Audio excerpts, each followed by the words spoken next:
What's up, everybody? It's your boy AD, and that's all day. I'm here to do the SmackDown review for March 10th. It's a 2003. What is up with these dates? They keep messing these dates up. It's a two. Y'all probably can't see it, but it's a 2003. What the hell? You mean 2023?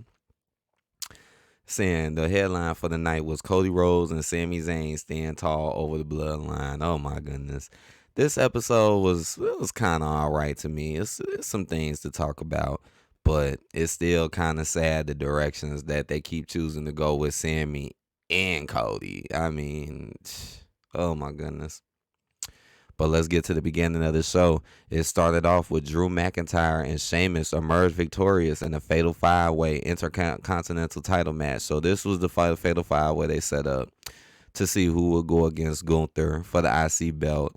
Now, honestly, I was leaning towards Karrion Kross on this one because I remember when they fought last week, he stood pretty tall when they had that little dispute. So I was leaning towards Karrion, and then plus Karrion never fought Gunther.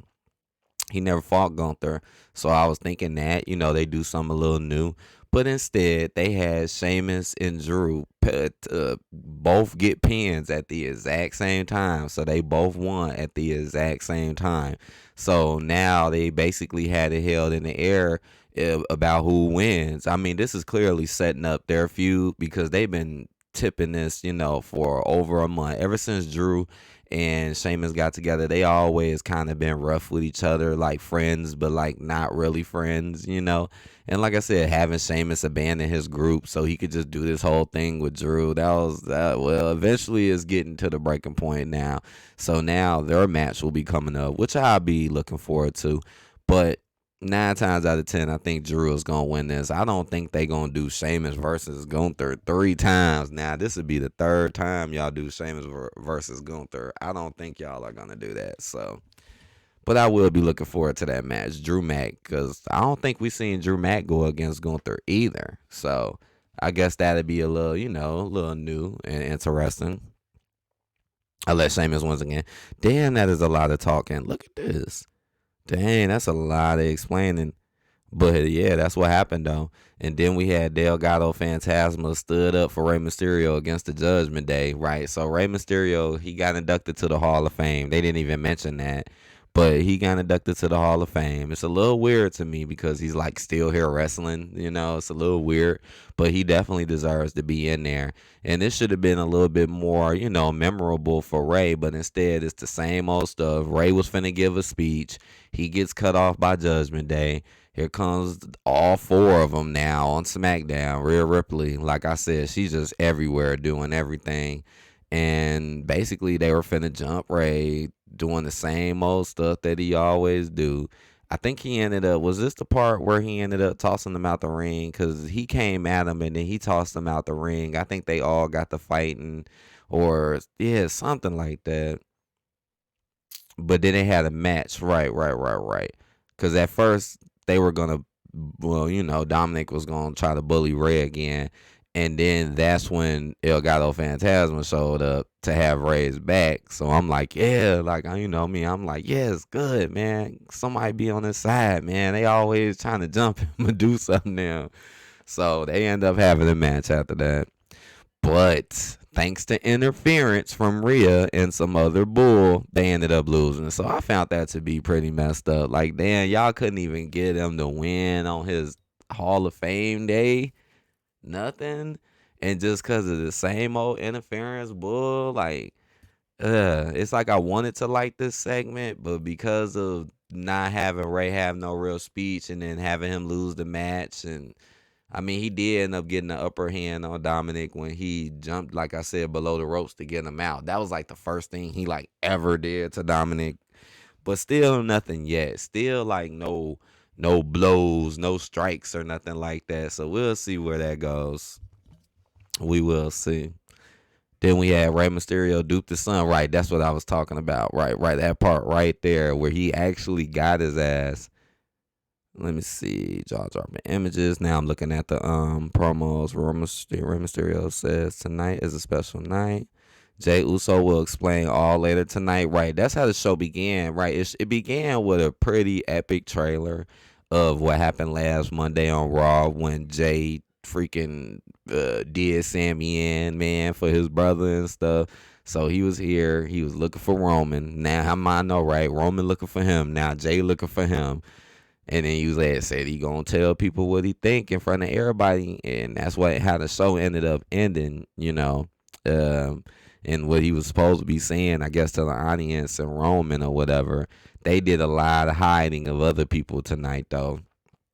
But from what it looks like to me, I mean everything should be fine. Everything kind of should be fine, right? It shouldn't really be no reason for Roman to be pissed off or to want to try to do something. I mean, if he's back, he's back. I mean, he wanted him to come back, but we'll see about that though. Paul Heyman has choice words with Cody Rhodes. I'm trying to think. Yeah, that was a little segment with Kayla. Yeah, and he was talking about Cody. Now Cody's a nuisance. First it was KO, then it was Sami. Now it's Cody. Now he's a nuisance.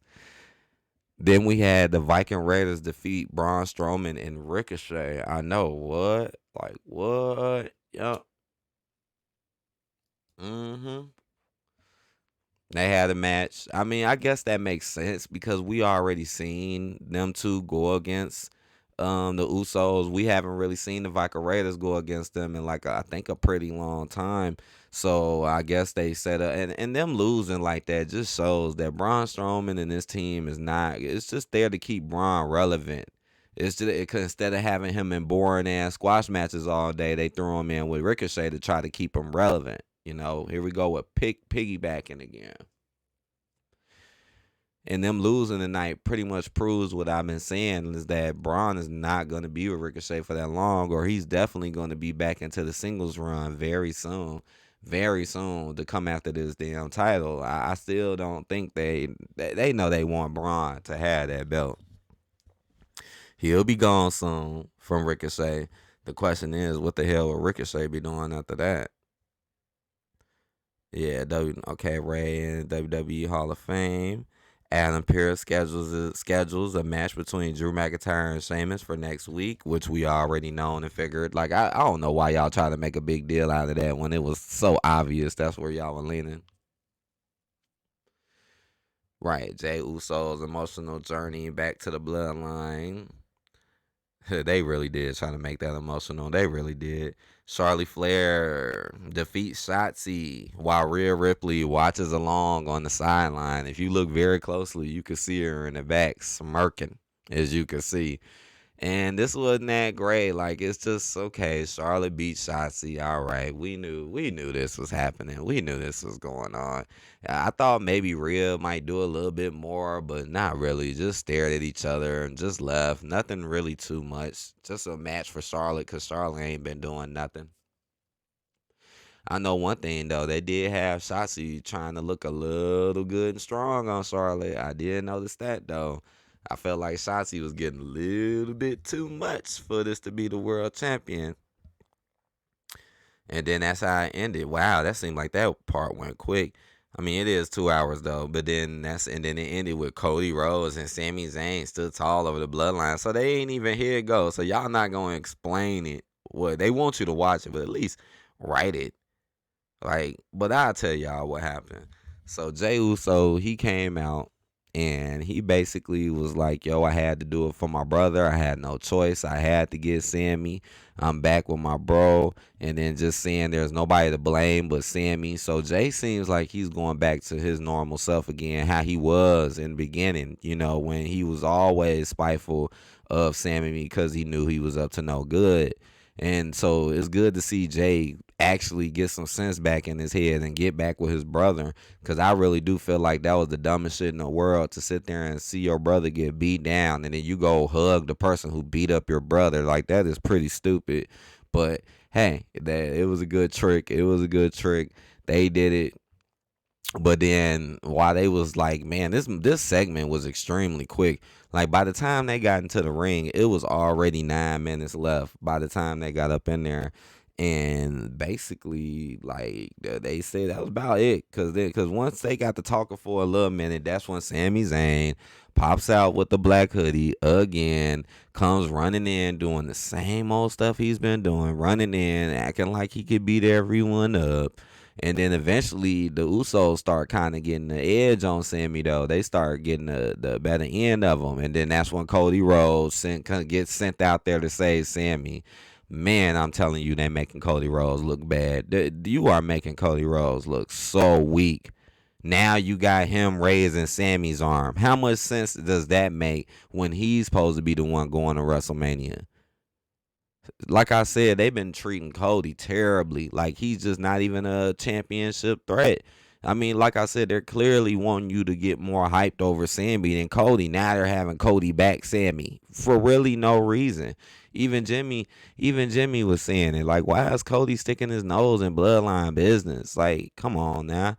And how you gonna act like you was somewhat irritated by him at first, but then here it go. Now you want to have his back and act like you're cool with him. Here it go, where things are just getting forced and it's not really that great. It wasn't like it just wasn't good at all to just keep seeing Sammy pop up out of nowhere, acting like he could beat everyone up, and then all of a sudden, oh, I'm Cody, I'm gonna help you. Like Cody, you should be having something else better to do.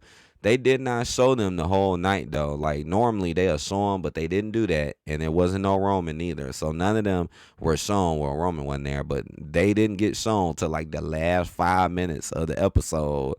And yeah, and that's how it ended. Oh, we beat up the Usos. Thank you. Thank you, Cody. And I think they said something about a WrestleMania match, tag match. I'm like, man, I hope y'all don't waste our time with no shit like that. I don't know if that's official or if that's what they leaning towards, but let's hope that bull don't happen.